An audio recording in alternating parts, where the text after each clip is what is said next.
Okay, so we're ready to go live. I'm going to get started here. Good morning, everyone. Good morning. It is July 11th, 2021. And we are meeting here again for our Genie seminar, a new method of education where people come together to share their genius, to share their ideas, to solve critical puzzles, critical problems in the world. And today we have a whole host of critical puzzles, and we've mentioned those a number of times. But you're pretty much aware of them. Just the main ones are pollution and global warming and the presence of wars and nuclear weapons and so on. The world has changed very rapidly. It's changed to the point where we're not able to carry on in a win-lose kind of a situation where the strongest tribe wins, whether it's your religious tribe or your political tribe or your patriotic tribe. It's now a situation where people have such powerful means to destroy one another that we have to change our way of thinking so that we can work together in cooperation rather than competition.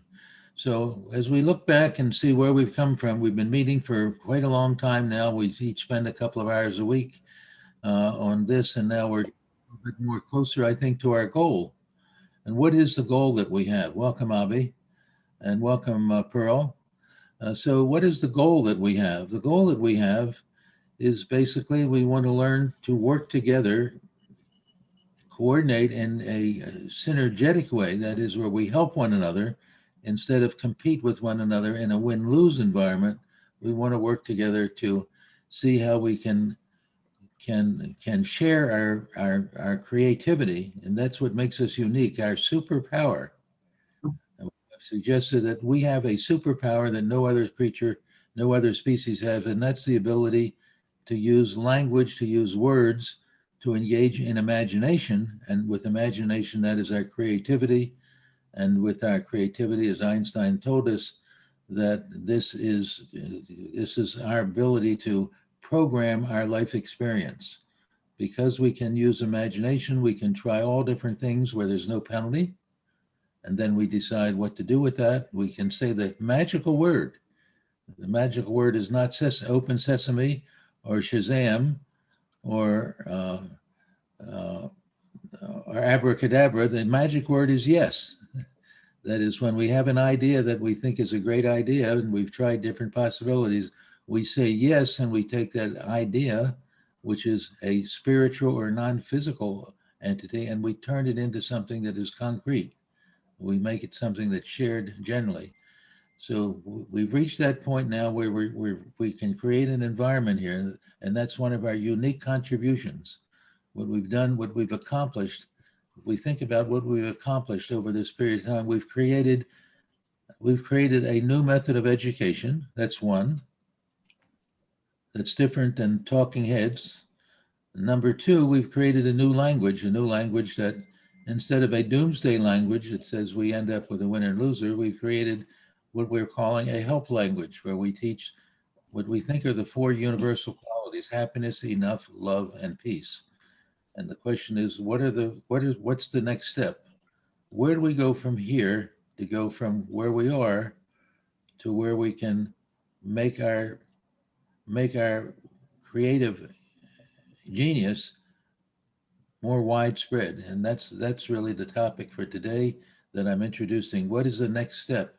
What are your thoughts about where do we go from here? We've come a long way. We've accomplished quite a bit, and we're very close, I think, to a pay dirt. And the question, though, is until we figure out a way to turn on the switch, there's no light. We don't have to know all about the wiring that's in the wall that's hidden. We don't have to know about all the mechanics and so on. But unless we find a way to turn that light switch on, it's still no light, and that's the question I'm raising here for our discussion. So let's see, we started here at 9:30. It's 9:36.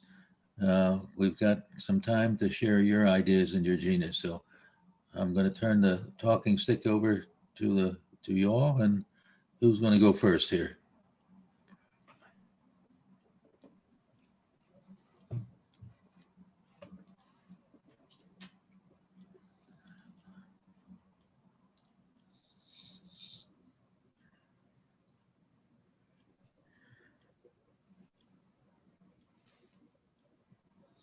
And just like that, we have the Christian Science Reading Room.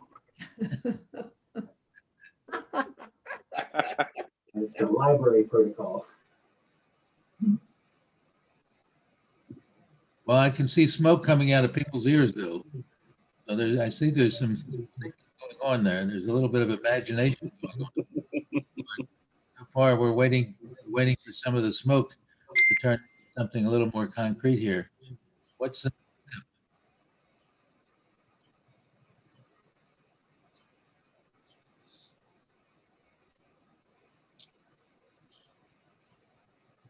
You're muted, Sherrod, if your lips are moving, but you're not, we can't hear you. No, that was my, I have always people around me. Did Josephine, did we have something that was on that we were talking about trying to pick up from a previous week? Hard to hear you. Hmm? Can't hear you. Talk closer to your mic. Can you hear me?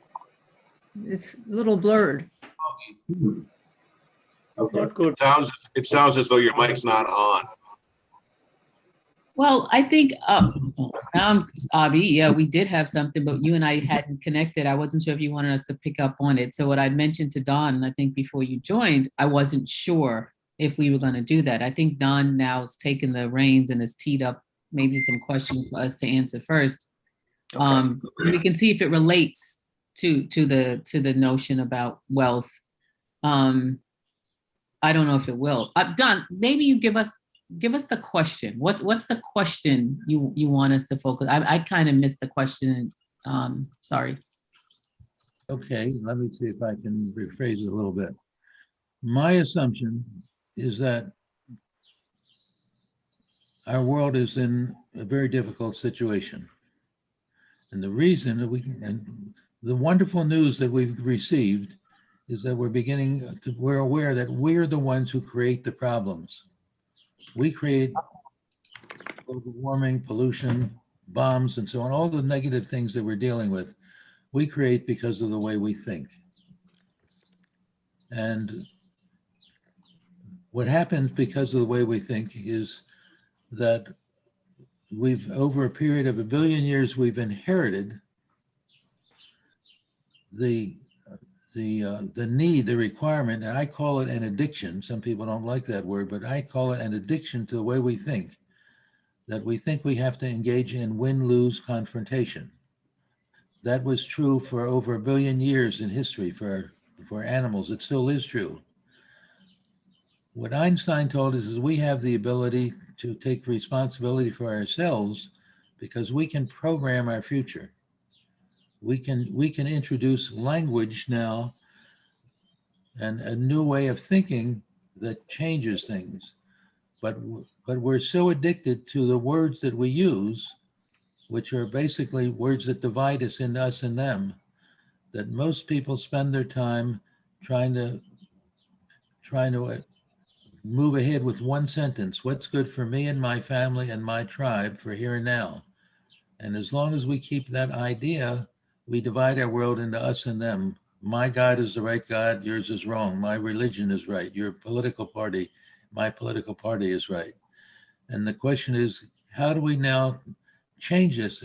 I'm saying to you, I think we've advanced, we've created a new way of bringing people together, and we've created a new language that if we use these 7 word switches and over 100 words that we've created, if you go to our list, we have over 100 words, like sheeple is one of your words, Josephine, that you gave wherever you got it, whether it was yours or someone else's, that we can change the way we think. And then the question is, if we have the content to change people and we have the process, but we've not been able to bring people into our program. And the question is, why are people not listening? People are not listening. And to me, it's a very simple answer, because we're addicted to a way of thinking that says my way is the right way. And the one sentence that would change everything, which comes from that 5th word switch, what we've called the magical sentence: what's good for my tribe and your tribe for now and the future? What's good for my tribe and your tribe for now and the future? That's so powerful because it eliminates all the blaming, shaming, and complaining. Instead of focusing on what's wrong with things, we can begin to ask ourselves, what is it that we all can agree on? And I've introduced the idea, and there'll be some questions about it, that there are four universal qualities that we can agree on. We pretty much all agree on. We want happiness instead of misery. We think people ought to have enough food, and we think they ought to have enough spiritual values so that we don't murder one another, that we have certain values. We think they should have a kind of global love where you direct your love towards the greater whole rather than to just my tribe or my flag. We're saying that the cause of all these problems is tribal love, that we identify with our group. And then we said the other universal quality, we want to be able to feel comfortable with one another. We want to feel that we want to help one another instead of compete to see who's going to be stronger to get the food or the water that's very limited and so on. We can teach people to make enough food. We can teach people to limit our population, but we're not there yet.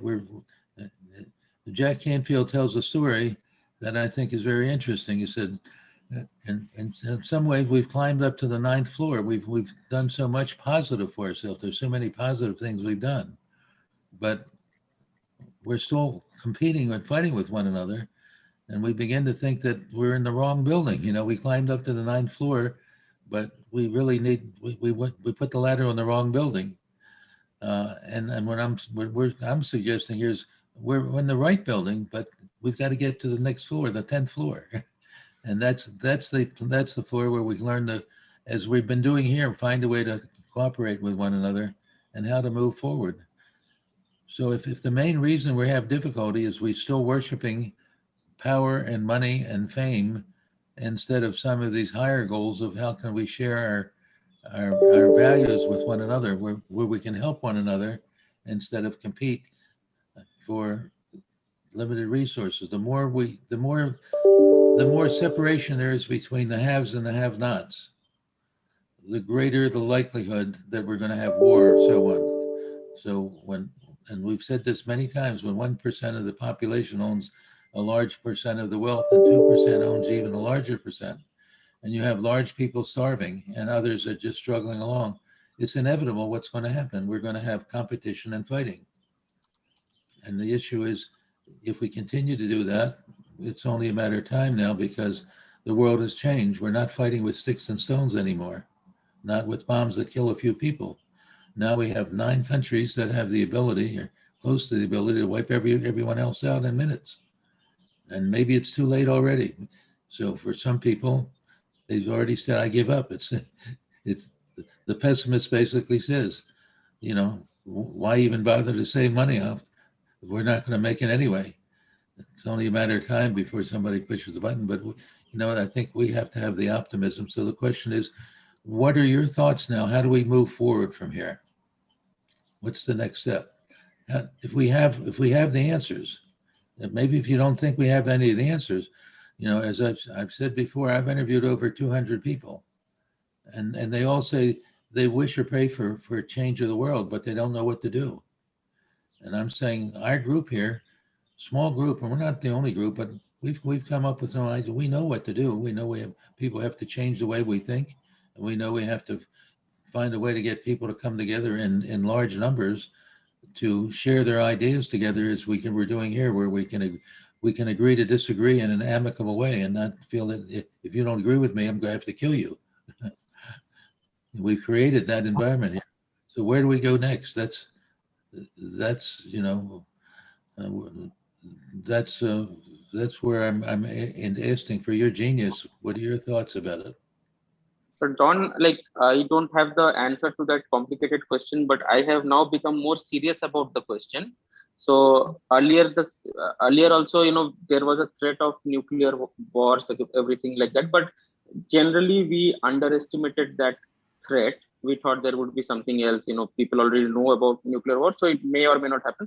But recently, I saw some more material on this, and what is technically possible right now is that there is a lot of cyber attacks which are going on, and there are some hackers who have found out, like, if they can create a situation such that the computers at the US defense installation or any other defense installation, if the equipment which are all controlled by computers, if they get fooled and they think that there is an enemy attack, there may not be a real attack, but just the computers get hacked and they feel that there is an attack. So in response, they can immediately launch a nuclear warhead, which is a very big threat. So that is something where there is not a real war, but because of this hacking, it becomes a real problem. So though it looks like a little bit of science fiction, but then after Corona, we feel everything is possible. Whatever we see in movies also is possible. So that's why now we are taking the threat very seriously.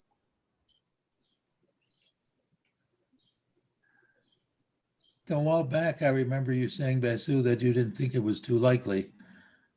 That's Yes. a long time ago. Now I think you're changing your tune a little bit. Yes. So there were many people who said that a nuclear war directly would be a less of a possibility immediately. More likely, people would go for a biological warfare, and that's what even with the coronavirus we see that people, if something like that is started, it is very dangerous. So without actually launching a bomb, more people can be killed. So that is what people said was more likely. But with the cyber attack thing, this nuclear war becomes a very big problem because it's not a real war. It's just the systems get fooled and the bomb gets launched. Well, our former Secretary of Defense, William Perry, who actually designed our strategy for the use of nuclear weapons, so he's not a dummy. He knows exactly what's going on. He's the one who programmed which bombs go to which cities and so on. So he's very much on top of the situation. His point of view is that we're highly likely to what he calls blunder into the next war that will end civilization. Just exactly what you said, that there somebody will feel there's a false alarm, as we've already had it in the past.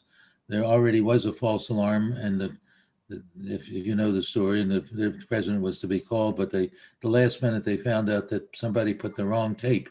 They put the training tape into the computer, and the people who were watching thought that we were under attack by Russia, and they were ready to call the president and tell him.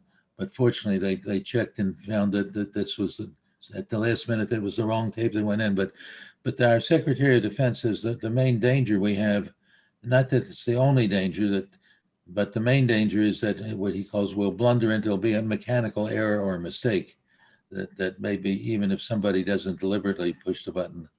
But then the thing is that, as you point out, now we have even more sophisticated weapons to kill everyone. We talk about the supersonic missile that travels 10,000 miles an hour and can strike in a matter of just minutes from across the sea. And also the whole idea of cyber, that people are beginning to get ways to wipe out our possibilities for defense if they shut down our communication system, as it seems what we're seeing with cyber security now and ransomware. It seems to be pretty easy to get into people's computers. And when you think that we have 14,000 of these weapons now that are more powerful than the Hiroshima and Nagasaki bomb, and many of them are tied together to be released in a matter of minutes because they have to be set up. The likelihood of having these tied together so that they can be released at one time if we're under attack. And there are several countries that are in that position right now. So we're heading in a direction. We know what's happening, but the question is, and that's the question I say for the meeting today. What can we do now to hasten things that make some change? And one of them is, can we figure out what are the goals that we can agree on? In our group here, I think we've had lots of disagreements. We've talked about bringing in somebody who has a different point of view. I think we have different points of view in our meeting, which is fine. That's the power of this meeting, that we can express our disagreement, and by discussing them, we can eventually come to the point where we can all agree on something. And when we can get other people to agree on something, that's that one sentence that would make the difference. If we can get people to say what's good for my tribe and your tribe for now and the future, instead of what's good for me and my family and my tribe for here and now, that would change everything. It would get rid of the blaming, the shaming, and complaining. And those are the problems we have. But But again, uh, we've got plenty of time now. So what are your thoughts about, you want to continue where we were last week? I mean, I think we were heading somewhere last week too, when we talked about the difference between the haves and the have-nots. If the main reason we have these problems is because when there are people that are starving and they don't have enough, and there's large numbers of them, it's only a matter of time before they want to use whatever power they have to overthrow the small number of people until the next dictator comes along. Um, I think it's kind of good to talk about something that's more specific, because I don't, while you say these things, Dad, that it's just a matter that, it's the haves and the have-nots. And, it's just, you have to start thinking about others rather than just yourself. I think you're coming up against human nature a little bit. And I mean, to me, it's not, just the statement doesn't really make it so. So I think, as you move forward to talk about things you can agree on, I think there's a benefit if, we talk about certain situations and then see how this applies. That to me, is something I can follow, just sort of an abstract statement that, the have-nots are going to subsume the haves. I don't, to me, that's not necessarily true. One of the reasons America has worked up till this point is because there is some distribution of wealth and, a much more perhaps equitable distribution of wealth than in other parts of the country. And that's one of the reasons why this country's done well. So I don't, I don't know quite how to respond to the have-nots will take over it unless we do something. I don't. The other view is that, if you do something that you can see how, as a have-not, you can become a have, that becomes attractive. And then other people say, well, I want to go to your country because that looks like there's opportunity there where it's not in my country. And I think that's happened. You could say that that's swapping or switching, but I don't know what to, I don't know how to approach the idea. It's just the haves and the have-nots. I guess there's a question as if we were going to figure out what to do or what we could agree on. I think maybe talking about kind of a specific cases and stuff and tabling them, we can kind of see how this stuff lays out and how it applies. And that's something I think we probably can agree on. I think speaking in the abstract, I just don't know. I don't know how to move forward with that. Just like, if that simple sentence, how what's going to be better for me and you now and in the future. I mean, I kind of think I look at that already.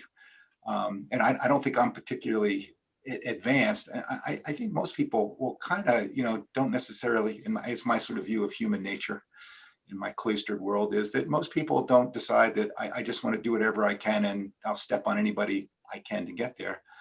My sort of view of human nature is most people will try to, give an opportunity, they just as well see their neighbors do well and themselves do well. And I think you get the points of conflict, or, it's either I get it or you get it. And, that sort of drives behavior in a certain way. And I think I think that's part of human nature. And I think by looking at cases, if there's a limited amount of water and I've got, crops that I'm growing as a farm and you've got crops that you're growing as a farm, I don't, you do have to come to some negotiation. You might say that, it's better than us continuing to shoot at each other to get that water. We can work together to do it. And that way our offspring aren't getting killed.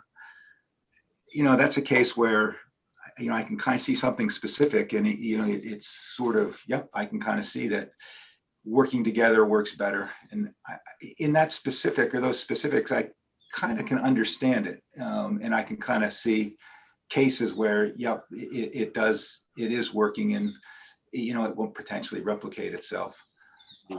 So anyways, I guess my kind of thinking is by talking about specific cases and the idea of being able to talk about them without sort of saying, well, you're wrong because you're left or you're right. And that to me is kind of a way forward. Ooh, I let's- have a, go ahead, Justin. I'm going to let Brad go because I'll put something in the chat just so I don't forget my thoughts. Go ahead, Brad. I just wanted to say that sometimes I have a hard time pigeonholing and lumping everybody into these categories. As a matter of fact, when we get into the haves and the have-nots, that's just, I don't know. I think that debate is a no-win situation. I have to say that not everybody who is a have, if you will, has screwed the have-nots on the way. I think they've reached out and they've helped the have-nots along the way because they're in a position to do so.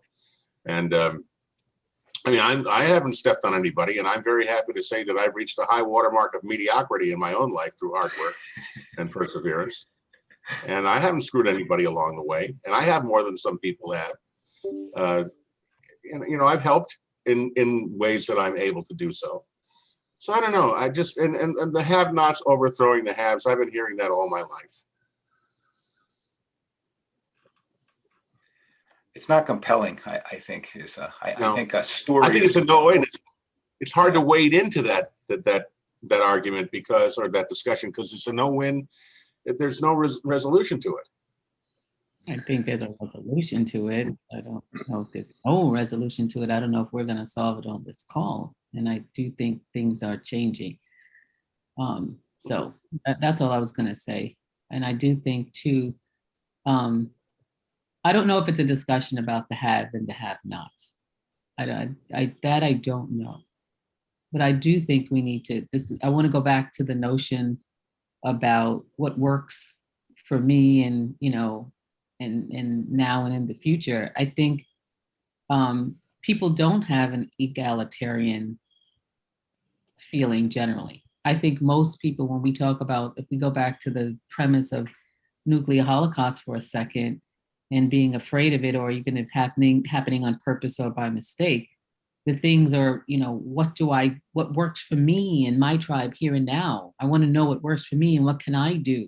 I'm not going to reach out to help anyone else if I don't feel safe. So that's what I think. I think the message, and Don, you're saying the message isn't hitting the mark, you know, or why aren't people listening? And what I hear that your team on the call telling you is that it's not resonating for the reasons that we discuss on this call. So how do we shape the message a little bit better so it resonates?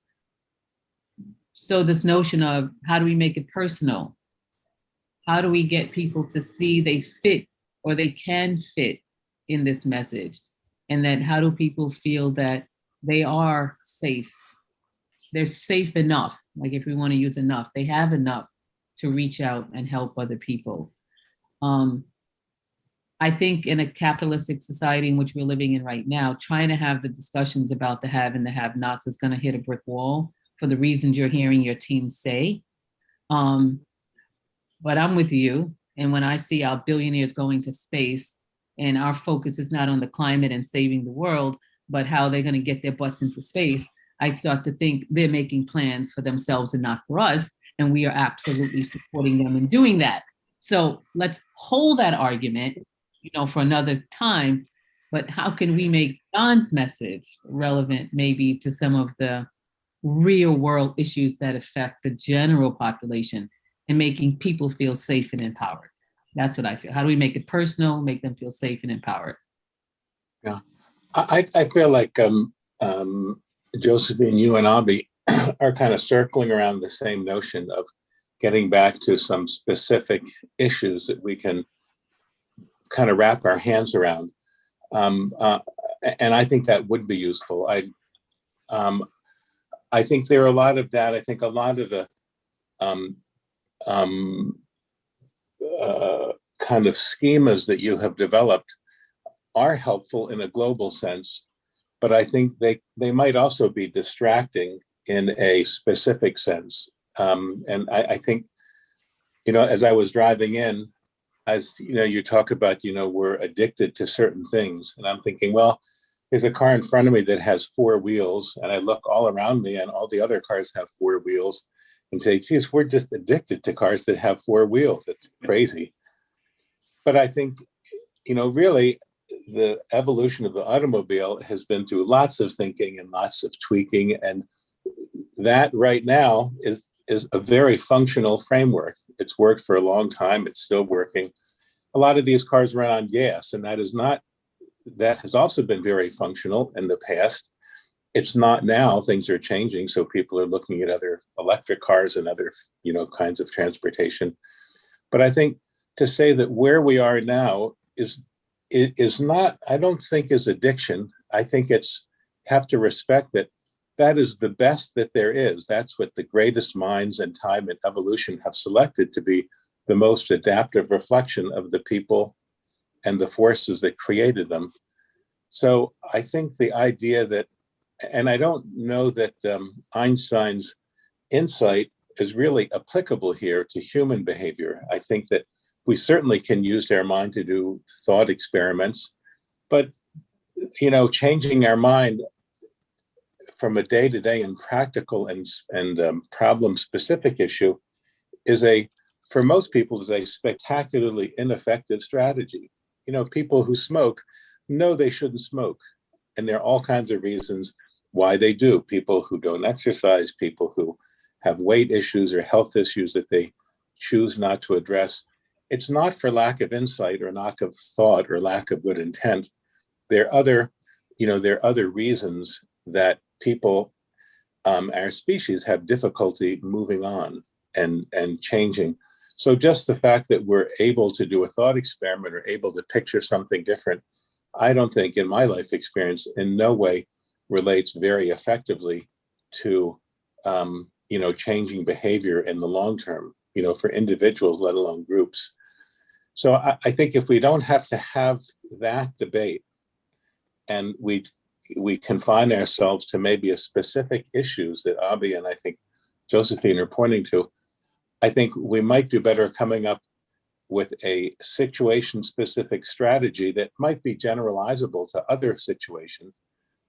But I don't think relying on one global epiphany, like, we can do a thought experiment or we're creative thinkers, I don't personally see how that has gotten us any closer to agreement about where to move forward or how to move forward.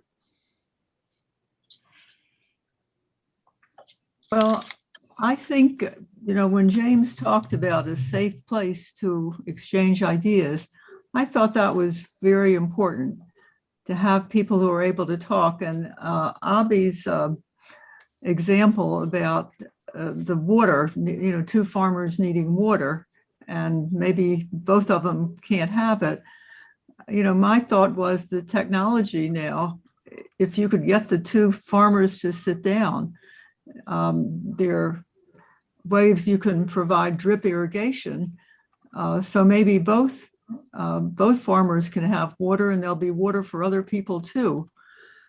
But unless you get the two farmers to sit down together and to explore the possibilities of doing things a little bit differently, and I think about AA and Narcotics Anonymous, it's sort of the power of the group to change. It's not an individual, and I think that's maybe what's happening here. I agree with having a more specific goal, but I also think we ought to have people, I think we all have different opinions, but I think there are people with far, far more entrenched opinions, much more difficult to talk to the people in our group. One of the reasons it's easy for us to talk to people in our group because we know each other and we know generally where we're coming from, and we're willing to listen and we're willing to talk and discuss.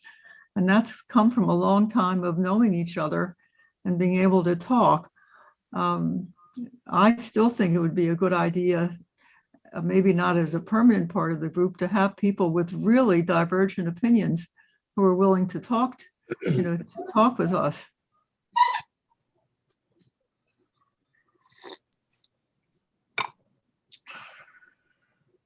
That'll be an explosive conversation. I guess Not depending on the necessarily. topic. Depending on the topic, probably. And we need ground rules. We need a strong mute button and timing. You have 30 seconds or whatever. A good moderator with mute control. I think, when I kind of think, what can we do moving forward? I think, promoting the rules of engagement or encouraging rules of engagement that, are sort of self-evidentiary of being, self-promoting and self-sustaining. I think that's a great way to move forward. And I think that's kind of one of the big benefits or the big successes of this group is that, it is a forum for folks with varying views can get together. So I think that's huge. I don't know quite how that solves the nuclear problem, but I think it does. I think it's great progress. We've just to go back, my family and I went over to visit Jane and her husband, and we rode around they live on Bolton Lake and a nearby lake, and we rode around and we talked to them for a bit. And, if you think Jane's conservative, her husband is, probably pulled her even further to the right. I'm really trying to get them to re-engage again. And I just sent a plea, is Josephine and I and Jane have been having an ongoing conversation. I would love to see that kind of thing continue.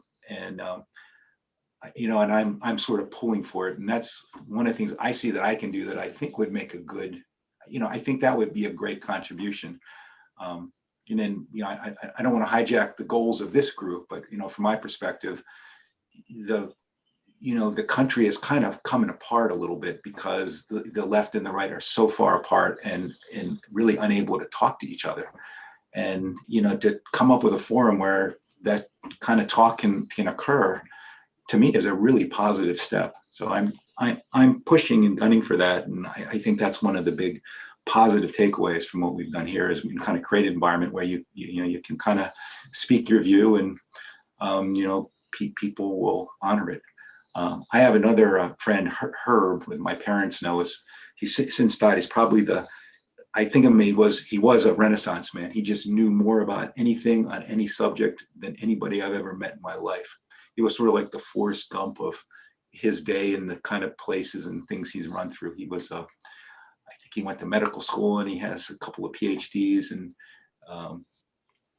just liked to study and also ruminated quite a bit. One of the things he had said that he was in this group called the communications group, and they would meet once a week. And he said that, he said he would be interested. And he said that they're very specific and careful on who they invite in. He says they won't take anybody in, which I thought was quite odd at the point that, here's a communications point, but, they're extremely selective of who they would let come join this group. And, after talking to others and, going through some of this, I kind of understand it that, there's a certain attitude that you want, or that people, that at least this group felt that if you're going to have, my thinking, some level of positive communications, there's some sort of rigor or some sort of discipline that, you have to aspire to or achieve to before you can, before you be accepted or before you thought that, that group thought it would be productive to let folks in. So I don't know, where I kind of see where a huge positive group out of this or effect of this is having a forum that, disparate ideas can come in and talk. It was a safe place to share your ideas, as James would say. So I put that in the action in the chat, and I think it would be a rules of engagement document, right? Like if we're going to invite people either to the group or, to join us on a friends and family day, we have to play by the rules. We can have a tough conversation. We can have, we can set the topic, and then we set what the rules are. That's probably something that we can agree on. And it'll be interesting for James and her husband to come on. I don't know if you want to share the topic, with the rest of the team that Jane and I have been debating about, but I think it would be a hot topic. Yeah, I think I would start that with just maybe Josephine, you and I and them, if I can get them engaged, and we'll keep bringing them on for Sundays too. that would be the icing on the cake. If we can at least start to re-engage, it would be my initial goal. Yeah. Well, what would go ahead, Marilyn. I was just saying, I'm really glad that you and Avi have connected with her, because I thought she sort of had turned her back on any further discussion. So the fact that it continued, I think, is great. No, she shut it down. Yeah, she shut it down a while ago. Avi is trying to start it up again. just with himself and, but he hasn't brought me back in yet after she shut it down. So, but I think maybe she's a little more open now, or he's open. I don't know. I'm always open, Avi. I think from my perspective, you're I'm not far enough to the left I'm too neutral.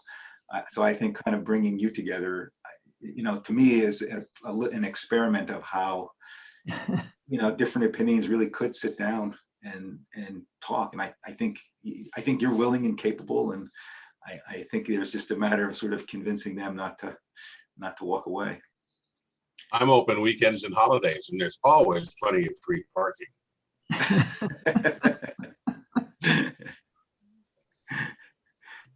Yeah.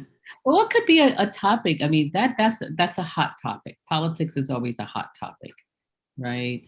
Given our current environment. Maybe the topic could be, how can people from two different opposing opinions communicate? Make that our topic.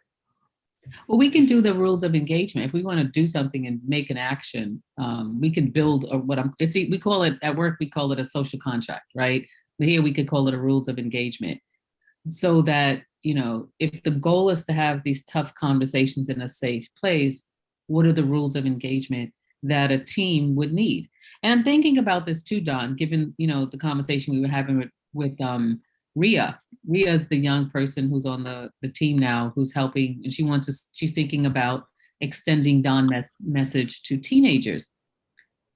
Well, how does she, as a new leader, start the group? What does she do? What are the rules of engagement for a group? How do you pick a topic? How do you allow people the time to speak? What kinds of things are allowed on the call? What's not allowed on the call? What do you need to stay away from? How do you moderate the group? How do you keep the conversation going? There's a lot of things that we can talk about to help people who want to have these conversations. And of course, Marilyn, yes, the topic is always, yeah. I just from my 2 cents, I don't think we really need, I think we ought to actually start having conversations about things and then try to figure out what the rules might be. I don't think we're challenged at this point in having a conversation. I think we're more challenged in picking a topic and seeing how this actually applies to something. For example, the water, and I've been reading about a recent problem. It's actually in California that, water is very scarce, getting back to this water idea, for farms and for drinking water and for issues. And there's a group out that has decided, from what I've gathered, that 100 years ago there was salmon were spawning in these running rivers, and a very active group has promoted the idea, well, we're going to restore these active rivers that are running and repopulate the salmon population so they can kind of be running up the river and stuff. And apparently that's, or at least what I'm hearing, that's been done. And there's a lot of shortage of water on one hand, and the farmers are, kind of fighting with each other because they don't have enough water for crops as water dries up. And, a progressive group is saying, no, we need to restore this. And, it's very water, it costs a lot of water to run a stream that can support salmon. And eventually I think that water just runs out into the ocean. And, these two groups are, there's a common resource, and they're trying to figure out what to do about it. And obviously the people on the farmers think this is absolutely ridiculous. And the people, to kind of, from their view, wasting the water. And, the people who are the conservationists are thinking, well, this is a great thing. We're restoring, the wonderful things that, our grandfathers, enjoyed when they were young. And I know something like that, where there is a difference of opinion, and, there's certainly a difference in outcome depending on which way the decision goes. That might be too esoteric, but I think that's kind of an example of, okay, there's a real debate. People on different sides have kind of well-formed opinions why their side is there, and how do they resolve that using some of these kind of concepts? Which concept? Go ahead. Yeah, I love your pen, Pacey. Where did you get this? This is amazing. By the way, I made my pen. Wow, I my made this my in son is my crazy workshop. about feathers. I don't know whether wherever he goes, anywhere he finds one feather, he goes and captures it. So I need to learn how you made it, and I'm hoping if I give him this pen, he will study more. So it's a win-win for me and him both. It's very beautiful. Thank you very much for showing me that. So I learned that from you. Now, one thing, because the topic was for, and Josephine and I were talking about it, and the rules. Don had an interview with the people who created the Vistar method a long time ago, and we added that interview or a conversation, as well as very well thought of, well formulated Genie seminar rules in the website that we have, the educational community website, genieseminar.org. Uh, it's just that it took us, as Don keeps reminding us, last week, by the time we ended, Josephine and I were almost in a fight mode, because we all, as Pacey and before that, Obi, you were saying that we have all strong beliefs, and we think we are right. And no matter how much we try to learn other rules and try to follow those rules, there comes a time where we think my opinion is more important than anybody else's opinion, or I cannot allow this I cannot allow, everything else I can allow. Something like that. So it takes time, it takes preparation. James Marilyn was talking about James talking reminding us in a sense about safe places.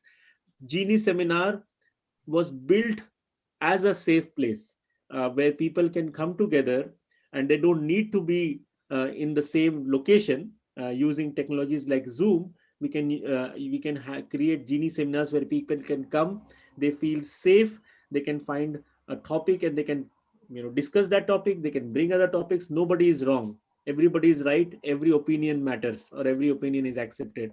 So we have that. It's just that, as I think Pacey, you said perfectly, it is very difficult to change. The change is not easy, but just because it's not difficult, it doesn't mean that it will not happen. uh, I have changed a lot since I met Dawn, and through Dawn I met all of you. um, it has completely changed my personality, at least. I'll not say I have completely changed, but 50-60% of my personality, my thought process, because I grew up in a completely different environment. I grew up in a different society, different culture. Many things have changed for me in my life, and now when I talk to my parents, my siblings, I realize, oh my god, what I used to think like this on many topics. It's not that they are wrong, it's just that I have become so different than them. So that is what I think. With the right people next to you, or people with and your ability to accept change, or at least try to change, we can all change. That's my 2 cents. Thank you. Yeah, in college, Sharath used to be very patriotic and used to say that he will never leave India. Now he says he never wants to come back to India. Vasu, this is a safe place, so I will not reply to that. I will learn. I will be the bigger man here. I want to go back a little bit to what is the so thinking about, I don't know if we're the same place, Abhi, with the goal, right, of the conversation, and the goal of what I was trying to get at. Let's use Jane and her husband as an example. What would be the goal of that meeting? What would be the goal of our meetings, right? In my mind, the idea of just engagement and sharing of ideas. The idea of saying, at least I understand where you're coming from, and there's a possibility that that consensus might emerge if there's a conversation. As an example, the Vite, there's a big debate going on right now. I think the left is saying, well, we should make voting more easy. We should just send out voting cards to everybody who's there, and that we have a record of, and that's all that's necessary. They just have to show up and they can vote, and that makes it very much easier to vote. The right is saying that, well, the integrity of the election, the security election is hard. And if you just send out these election cards to everybody, how do you really know that the people who are showing up are really qualified to vote, or they are qualified to vote? And I've had that argument with Jane. And when I've walked, to me, I kind of started off saying, well, wait, what's wrong with opening up the vote for everything? But after listening to her and that concern, I'm convinced that integrity in voting and security is actually it's a reasonable goal. And the idea of just sending out voting cards to everybody. And, one of the things that I heard, or, from the right had heard that, if you walk into a university building as a student, you don't just walk into a classroom. You have to have an ID that says that you're eligible to be there. So, why is it you can't walk into a building without an ID, but you can go ahead and vote without an ID? To me, that's a fairly persuasive,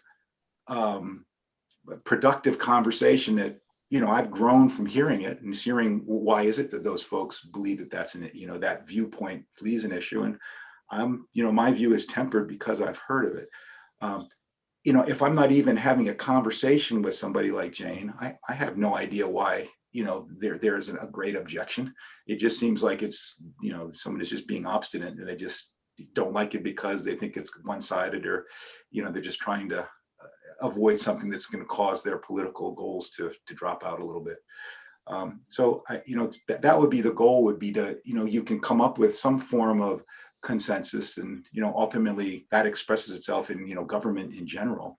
If you're trying to govern a group of people, and the certain point, the governed, the idea of you having a governable body and it can work together is really dependent on some consensus building.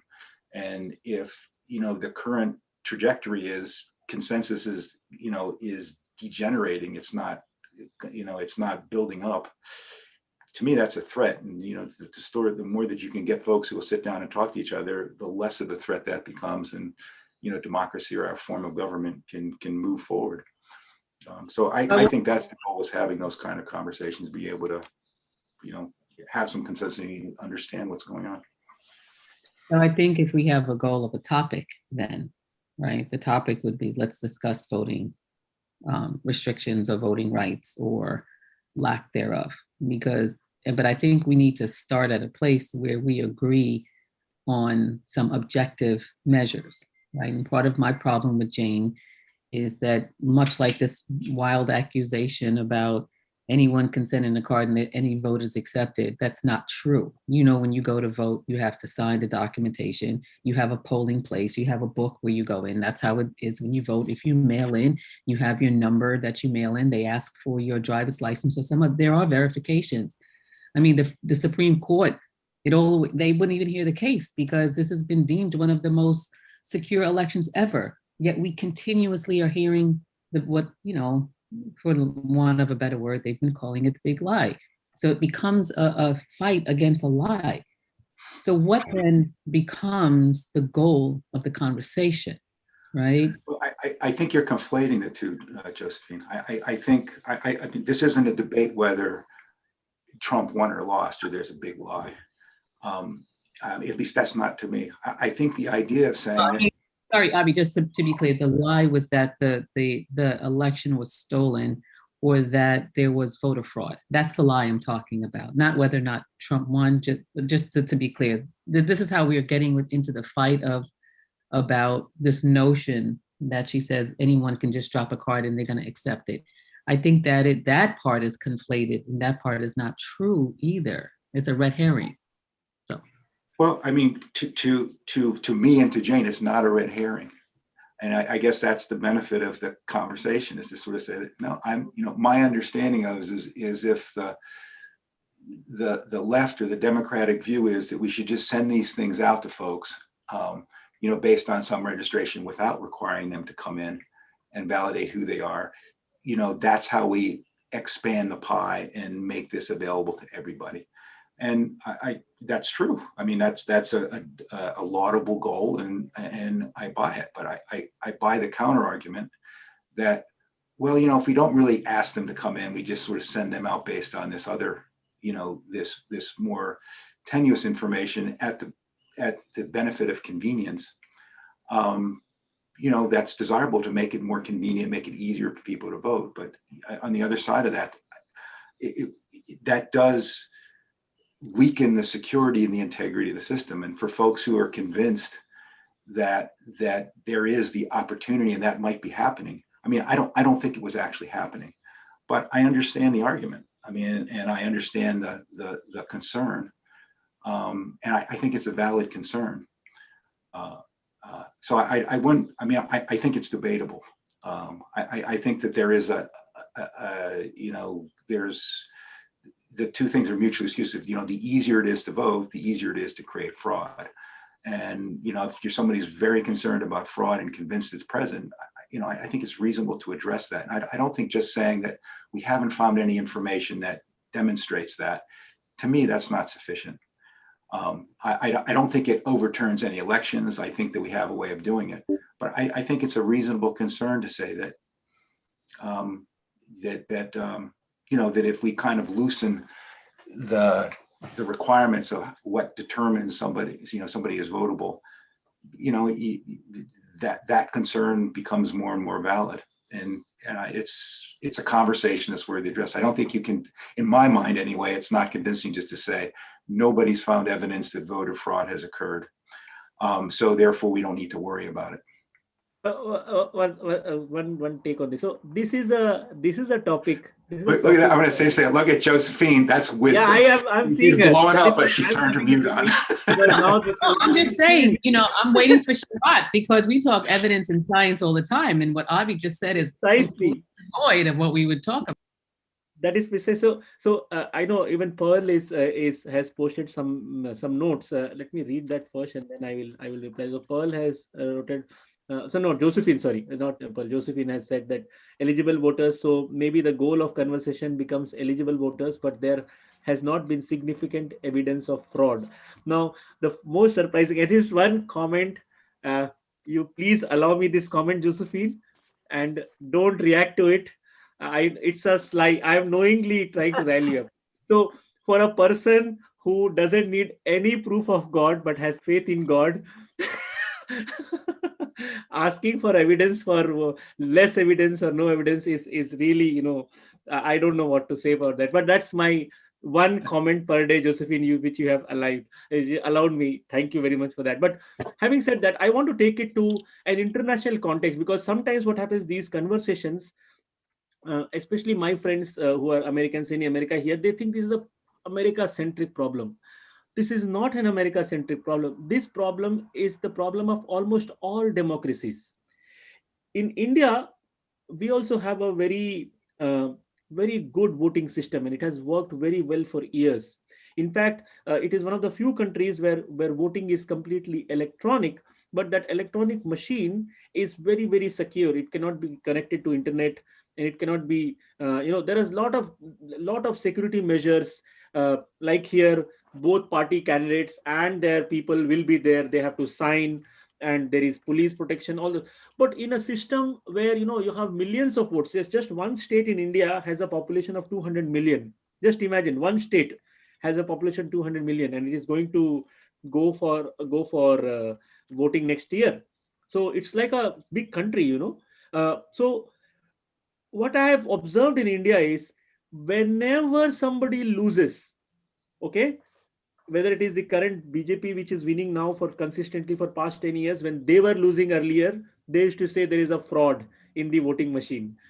And now that the opposition in India is losing consistently for 10 years, every time when they lose, they say this is there is a voting fraud. They come up with some person in England or somewhere where they say this is the machine. This machine is not working. See, I can connect it to phone.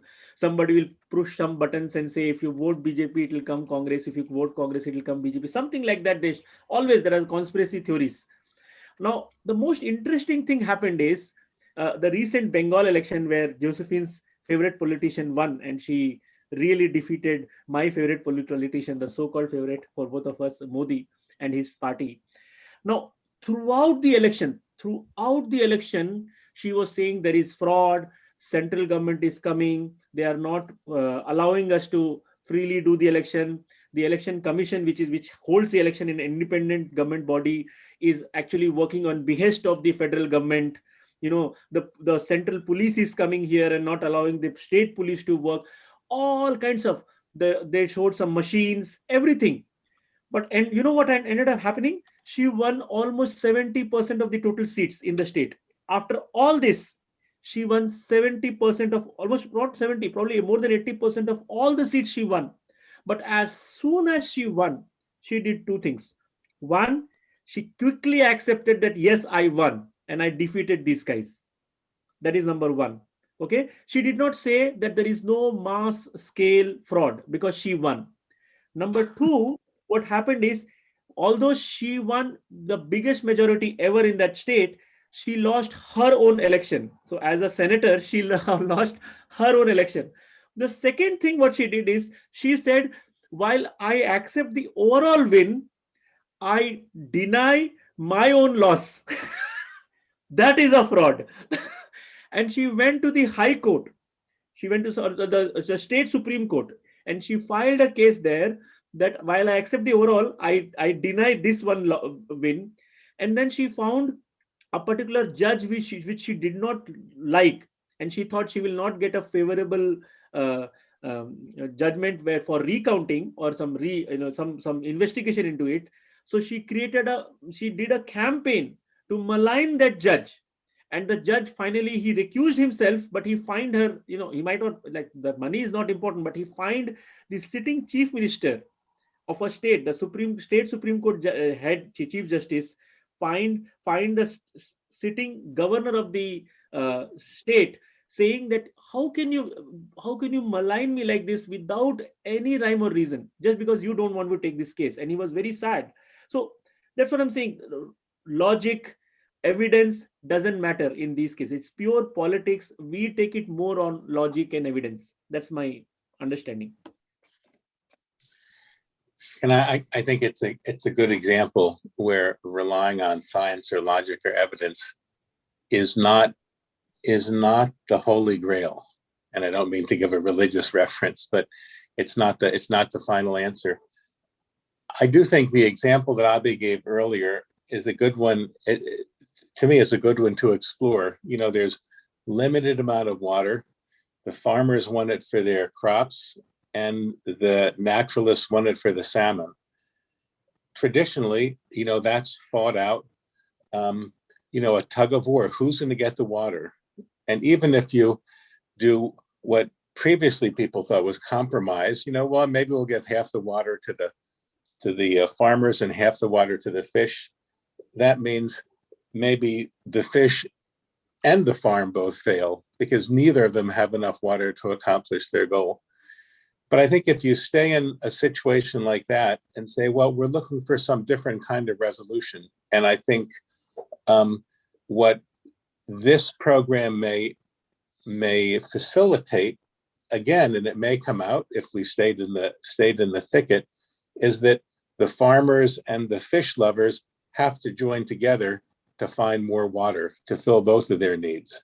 They may need to become politically active. They may need to both fund some science or water well drilling or something, but a different outcome, and one that this program would endorse, was that they find some common ground, maybe that there's not enough water, and then they go together to try to solve the problem for both of them, as opposed to having the tug of war of who gets unlimited water that exists in front of us now. So I guess that it makes me want to endorse Abhi's proposal that we pick a specific issue and we wade into it ourselves and see if, using this method, there are other ways of resolving those struggles besides the still black and white thinking of who gets the water and who doesn't, because that just doesn't work very well. But I think it needs a specific context to test this model out. I don't think we've proved that this model does what it says it's going to do. I think it's a good notion, but I think if we did it with a couple specific issues and it led us to some different ways of solving the problems, then we might have a leg to stand on if we sell this to other people. I think we have given some wonderful examples, very specific examples. I think the ones that were mentioned, the business of water would be a very good specific example. The question of that you have a different agreement about voting is a good, very specific example. You have different points of view. But to me, what we're really seeing is the addiction to a way of thinking that we all have that we don't realize we have. That addiction is my way is the right way. And when we come together, instead of figuring out how we can agree, we try to convince one another why my way is right and your way is wrong. And that's something that was an adaptable way of thinking for billions of years. When we had tribal love, we had identifying with tribes. But the question is there a way that instead of saying, what is it that we need to do that we can agree? It may be that when it comes to the water, as what was pointed out, maybe there's a way to preserve the water and not waste water. And then you'd have enough water, or you'd find a better way to be more economical in the use of water for these. If we can say, let's work together to find a solution instead of saying who's right and who's wrong. The same thing with a vote. Each side makes some very good points.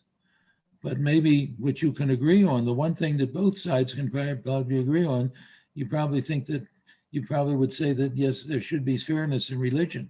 Fairness in voting. You should have a fairness. But if one side says, well, those people that are black, they're uneducated like we are, the white people, so we shouldn't give them a right to vote. And another side says, well, every person ought to have the right to vote and be equal. So it may be that if you could both agree that maybe there could be a fair way to do things. I'm thinking of the example that I look at John Rosato when I see when he shows in his picture his two dogs that are cuddling up with one another, and they seem to be so compatible with one another and compatible with human beings. We remember that wolves traveled in packs and they were vicious. But what did we do? We taught them, we gave them love, we gave them concern, we gave them, we started from birth and we gave them a safe environment.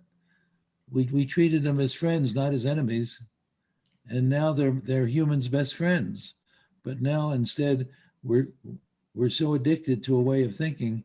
When you point out that it's against nature, it's an uphill battle against nature, but that's exactly the point. We are born with nature, and the news is we can change our nature. If we don't change our nature, that's why we have problems, because it is our nature to be what's good for my tribe for here and now. It is our nature to say what's good for here and now, not to say what's good for tomorrow and the next generation, until we can recognize that we are the problem ourselves. I think that's the issue. But you have lots of wonderful specific examples. But as long as we keep falling back to the idea which is happening here in our group, who's right and who's wrong, instead of what is the common goal that we want. We all want fair elections. We think we want fairness. We want our kids to have an opportunity. All the kids have an opportunity. It's not fair to just my kids get a good education, and it's okay if your kids don't have an opportunity for a good education. So we don't want to give up our advantage, and we don't realize that. We rationalize, we make various kinds of excuses and make it justified, and I think that's part of the problem. Well, I think that's the benefit. Sorry, go ahead, Mom. So one of the things that I think is a stymieing point is, and what I've experienced in talking to people, if you can get people to express their feelings about the things and listen non-judgmentally, and then you can express yours, but then what? And I think that the then what is what's really hard. And I think Josephine talks about that. What's a game plan? Assuming, and I've done this with my friend, and I think her topic was talking about transgender and how she had no patience. I'm not sure what the word is. She just felt that people who had operations to make them a different gender, that, you know, the people who would allow that were so terrible and so against nature and encouragement. Well, you know, she says all this stuff, and then I didn't know what to say. I mean, I didn't know where the conversation went from there. And I think that's what we've sort of got to figure out. If we're going to be talking to people who think very differently, then once we state our positions, then what? You know, that's why I mentioned having sort of rules of engagement before we have a talk, before we talk, to say, well, what do we do once we state our various opinions? How can we work it out so we don't want to kill each other, or we don't want to, you know, just say you're wrong, and that's the end of the story. Anybody had, you know, have had that experience where you try to respect and have them respect your opinion or the opposite opinion? I think it's a good point, Marilyn. And it's not just the goal of help, Sharat. It's a goal of how we're going to have these conversations. We're not going to come out of the conversations with happiness enough and love, right? Or peace, right? The goal of we're talking about how do we have the conversations before we can even get to the larger community goal. So if we're going to think about having, you know, helping to expand our network and have these conversations and have this spread, we're going to do it through the mechanism of having these conversations in safe spaces. Well, we'll need the contract, we'll need a goal, and what makes this group work, you know, I don't know if you guys saw it in the chat, is we have mutual respect for one another's opinions. We trust each other, that when I hear an opposing opinion, I don't make assumptions about who that person is coming at me negatively, right? Or that person is unintelligent, you know? So it's kind of, but you build that up over time, I think. And having even the first conversations, I think are probably going to be the most difficult, so that we allow the sharing of, you know, disparate ideas. But what is going to be the goal? Is the goal, and according to Avi, the goal at this point is to hear disparate opinions, right? Okay, that could be the goal. We could learn and hear from the other person's opinion. We can see if that helps temper our anger toward the other person. Or maybe, Avi, it could in some of these conversations, and we're not sure yet until we bring on these other people. I could just want to kill her, find out where the heck she lives, and I just want to think that she's the most awful, her and her husband, the most awful people in the world, or they could think that about me, right? So how do we as moderators, how do we as you know, following Don's teachings, use the learnings from from Don's experience to have the conversation in the safe spaces to help move the world forward? And I think this is good, Don, we're finally getting to action, right? About how we're going to do this. And we need to test, I think we do need to test that out. It could be, Marilyn, with your friend. I think transgender is a great conversation to have with, you know, about people who don't believe they deserve rights or respect or the ability to decide their own gender, gender. I think it's a great conversation to have, you know. That's the agenda, huh? Well, the goal, I think, for me on that one would be to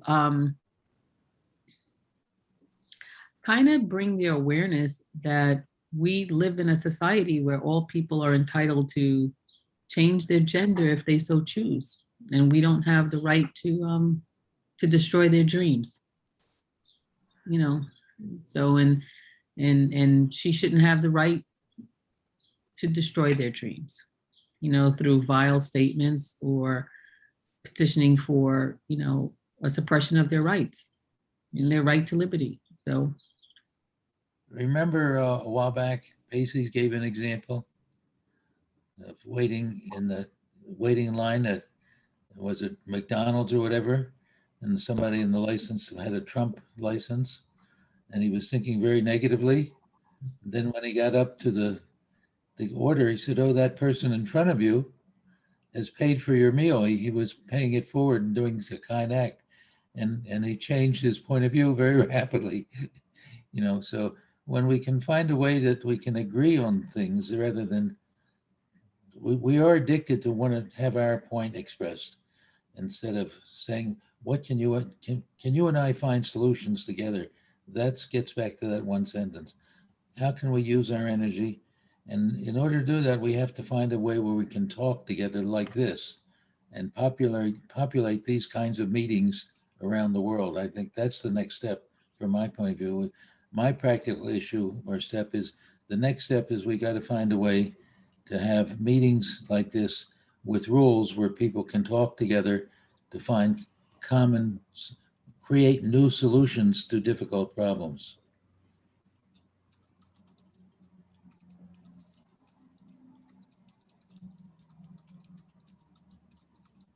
I think that's a good goal. I mean, that's something I can understand, and it's actionable, or it's executable. And I think, sort of picking some of these examples and talking them through. Even this, I think there's different classes of problems that they're not all, that people, not everything is solvable. There is, I think there's classes of problems. One is there is a constrained resource. There is one resources, and it's not something that's created, which is a special class of problem. Something like water moving through California. I don't know that there's a lot of alternatives. The water is finite in existence, and it can be used for this or that. A lot of problems that are out there are not of that ilk or that class. They are something that, is there enough food in the world, for example? Are there too many starving people? To me, that's not a, there's not, if somebody starves, if I take something that somebody else is automatically going to starve, that's really not the case in my opinion. So I think there's different kinds of problems, and, the kinds of solutions that are available to us. I don't know this farming thing. I don't know that you're going to get folks who, that are going to agree. And that's why I think it's interesting to kind of look at some of the specifics, because I'm not sure what's better for you and I for now and in the future. I'm not quite sure how that is possible or how that resolves. And I mean that's the benefit of doing the exercise is that somehow resolvable. I think just sort of saying it is, to me, is not sufficient to say that it's, as proof that it is. There's certain classes of problems out there that really are intractable. Somebody's got to win, somebody's got to lose, and I'm not quite sure how you kind of wave that, or say that, well, that's resolvable if we just adopt these different words. I don't think it is. And, I think that's the benefit of actually, it's, my dad thinks it is, I don't think it is, and it doesn't really matter. We both have opinions. It's through saying, well, hey, let's look at a specific case and see, does this actually make sense? To me, that's how we actually resolve and get some understanding on whether, this is viable. And, if you can bring it to other people and say, this dog hunts, so to speak. Avi, if you were one of the starving people, or your children were children that were starving, would you think it would be so abstract that it's not pertinent? Yes, I would. No, it's not abstract, but the fact that there's starving people in the world doesn't automatically mean everybody agrees the problem is resolvable. There's always going to be starving people. I'm sure no matter what system we have, there's going to be people who are starving in the world. To sort of say, well, we have to figure out a way to address that particular individual, to me, is not a practical way to sort of say, I'm going to solve a problem that relates to a group of people. Because on the tail, there's always going to be people who exhibit, downside effects. I think the goal of these big systems is, how do you figure out something that really helps the majority of people? It doesn't make a lot of sense to me to say, oh, there's one person over there, and look at that unfortunate case. Let's change the whole system because that's such an unfortunate case over there. I think there's an optimization problem where you kind of say, what's a way that we can arrange our affairs where really the majority of people end up in a better place than they are right now. And for me, a market system and what we have is really a pretty good system. So I'm not anxious to go ahead and sort of say, we've got to change that. We've got to figure out a way to redistribute wealth because what we have isn't working. I think for the most part, what we have is working. You know, there's more people who are fed now than there have been any time in history by a long shot. There's more population in the world probably because of it. So totalitarian regimes where somebody says, this is the way it should be because we've got all these people over there, they're in an unfortunate way. To me, that's not justification to say we got to throw all this stuff out and find another way. As long as, What as if, long, as long as, it's- no, one minute, as long as there's an attitude, there's no solution, then there won't be any solution. That's all. North Well, Bay I think that's the persuasion and convincing. You have a view that says this is some self-evident wrong, and if you adjust it my way, it will be resolved and it's beneficial. And I'm not convinced that your assessment and your solution is really a better way. And I think that's that's the forum. Can we convince each other? In a forum that you got a dog that hunts better than the one that I'm thinking about, and if you can convince me, that's how progress is made. But just a statement, and the evidence being, I found a person who's hungry, and if you were a person who's hungry, wouldn't you agree that we should change the whole system? I agree. If I was hungry, I wouldn't like the system. But on balance, I'm not sure that's justification to say the whole system should be changed because I'm hungry. So what I'm hearing between Don and Avi is not, it's the problem that we're trying to solve, that you guys are debating. Capitalism, versus a more equitable distribution of wealth. We're really not talking about whether or not Don's message, the core message, and the way to have these conversations might be a safe space for us to discuss those two different ideas. And then maybe how do we get to a common resolution, right? Somewhere in the middle, because Avi, even if capitalism does work, we can agree that there are hungry people. Do we want to help the hungry people? Maybe that becomes the goal at the outcome of the conversation. So it's the first, maybe that's not the goal. Whatever the goal, we can agree upon a goal for the action. But can we use this method to have the conversation, right? Is I think what we're talking about, maybe that becomes the action for this group to define. How do we create the safe spaces? What's the social contract? How do we moderate the group?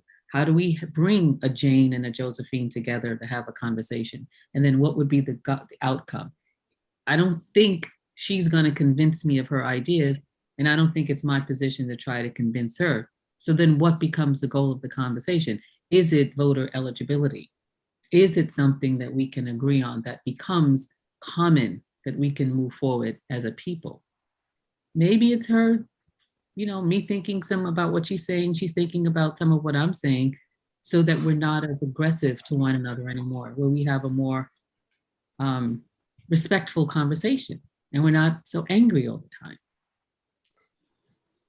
Maybe that's it. I'm just throwing it out there. It's not a solution. I'm just throwing it out there as thoughts. Yeah, I wonder, this, to me, this is frustrating because to me that this always comes back to the same next step, which we never seem to get to, which is to apply this to a person or a situation or an issue and see how these tools work, to see where it goes. I mean, I agree, theoretically, it makes sense to say, well, if we sit down with someone from the other side of the aisle, what are the ground rules that we're going to make, so that we don't kill each other? Well, I don't think we're going to kill each other. And I do think if we, people go into it with a similar intent that, we're going to just experiment, we're going to try something here. I think that's probably enough of the ground rules. It's like people who've never built a house, have a pile of wood on one side of the lawn and a couple tools on the other side. And they're looking at it and they all have the committee of us, well, what's this tool do? What could we use this for if we're going to build a house that we've never built before? And what does this tool do? And the reality is, until you pick up something and you pick up one of the tools and then you pick up one of the materials, you're not going to really know how to use the tools. You learn as you go. And I think from my perspective, if what's offered here, this perspective is a tool or a set of tools to use and us trying to build something, then I think that there is no substitute for, I think we're familiar enough with the tools. I think there's no substitute for just engaging with the material to see how the tools work, knowing that we're going to screw up and use them wrong. But along the way, you learn, and we may learn that these tools are helpful, and we may learn that these tools are not helpful in accomplishing what we want to go through.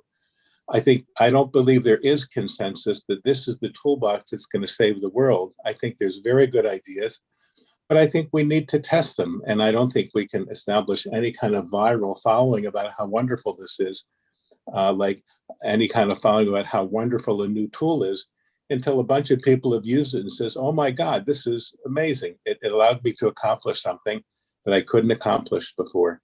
So, even going back to the idea that my mom had, a year ago of let's invite someone in and just talk to them, someone who sees things differently, and see if we can use some of these tools we've been talking about and use them. I think the trial and error thing, we got to start to trial something instead of just keep planning and debating about the non-specifics. Then do it. We've been, pick a topic then and let's apply it. Well, we can pick any type. We can pick the ones we've talked about today.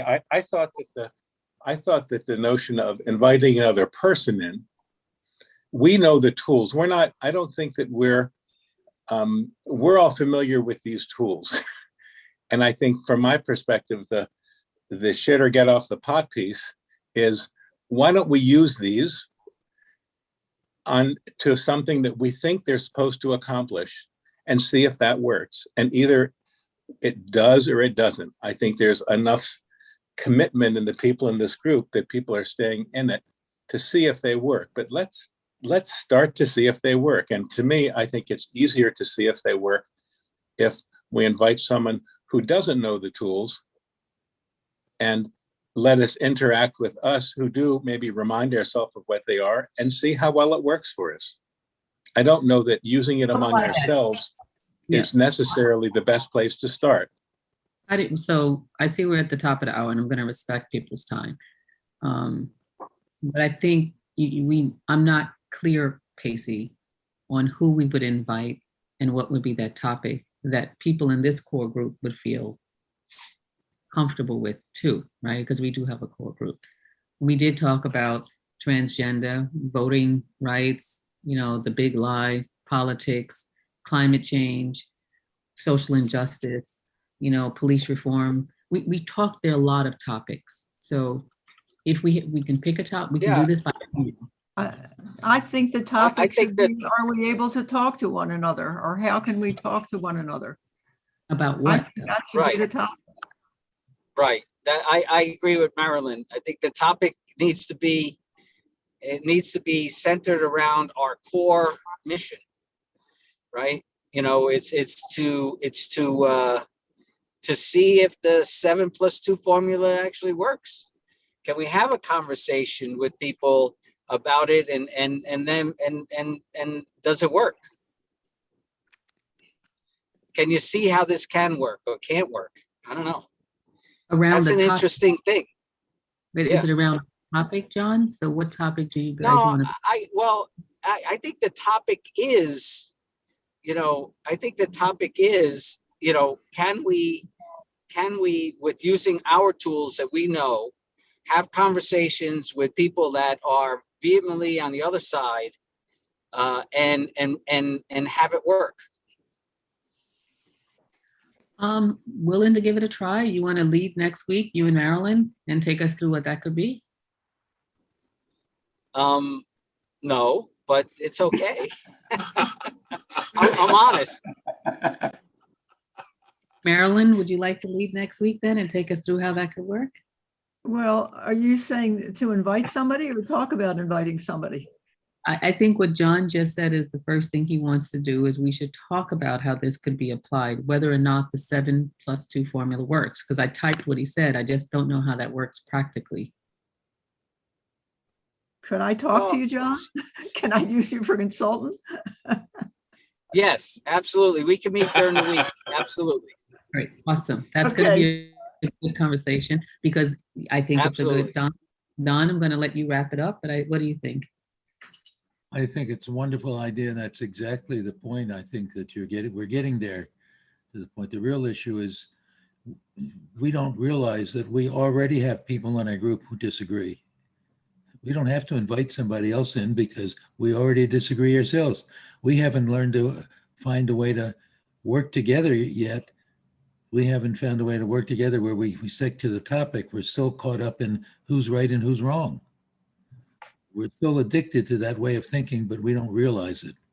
We ourselves are still caught up in spending our time saying which way is right and which way is wrong, instead of the key question is, how do we find a way to meet where we can simply say, what are solutions to problems? Every problem has a solution. Most of them do, at any rate. Most of them do. The kind of ones we're talking about, I think they all have problems. The fact that there's not enough food around or there's too many population, or the fact that we tend to want to kill one another rather than be nice to one another. I think these are issues that they're solvable. But as long as we keep saying that I have a different way, that's my way is right way, and yours is wrong, as long as we keep our focus on getting very upset and angry because people don't agree with me, instead of saying, how can you and I work together? And that's what I think Marilyn is bringing up. And if Marilyn and John can get together, and that topic would be a wonderful topic. That would be my thought. So I think that, okay, Marilyn, John, you've got a job for the week, and next week we know what the topic is for next week. I put it in the chat, Marilyn and John, if that helps you guys. I've been taking, and I saved the chat from today. If you guys need me to share it, I can share it out after. But that's my understanding, but you guys can tweak it if it helps. I was taking notes, so. Yeah. If you could send that out, Josephine, that'd be great. Thank you. Sure thing. The save chat. Yeah. The save chat. Yeah. Let me make sure and save it again. Okay, cool beans. Save chat, show and finder. Okay, awesome. Marilyn, are you good with that? Yes. Yep. Perfect. All right. I think we're getting somewhere. I'm very excited. We're getting somewhere. Bye-bye. I would just like to thank Don for the aerial view of him today. This is a very interesting camera angle. And I've been enjoying watching you writing notes with a live ostrich. It's been a most enjoyable meeting today. So I wish everybody lots of luck and love today. Happy Sunday and all those good things. Bye-bye and bye bonds. Bye-bye, everybody. Bye. Bye-bye. Be well, everyone. Don, can you stay for